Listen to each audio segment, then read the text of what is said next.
concentra un po' tutti gli alberghi più conosciuti della città, alcune delle case, alcuni dei palazzi come il Palazzo del Re, che spieghiamo il po' la Marbella Club, albergo fondato da Alfonso Fonfoy Noé.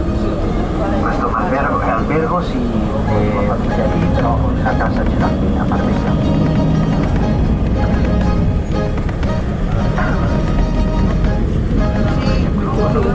Sulla destra, un albergo molto bello, molto carino e con tutto quel fascino familiare, con un vero ponte romano all'interno, dei belli giardini. Anche questo albergo, da fuori sono casettine bianche, come vedete, così un po' nello stile andaluso, dentro uno degli alberghi più di lusso della città.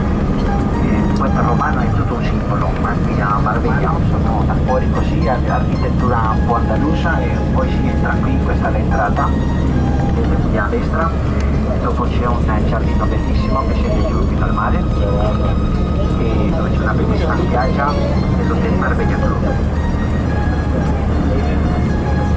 Marbella Club Hotel. Tutto questo viale è conosciuto come il Miglio d'Oro. Nei tempi c'era qui una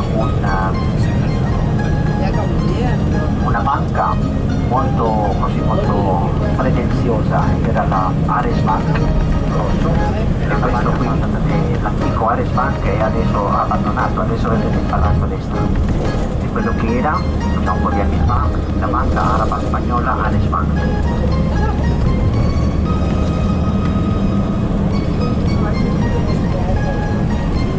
Una spiaggia molto lunga, banca araba, ufficio particolare, vedete qui a destra, di Marbella, ed è anche il creatore del raduno motociclistico Harley Davidson, che ha luogo qui a Marbella ogni anno il mese di marzo. Qui a destra è l'albergo Guadalpin, anche questo a 5 stelle. Guadalpin è uno degli ultimi alberghi così un po' più recenti. Quando entrano in una città d'acqua non fútbol. Tutti sono in piazza.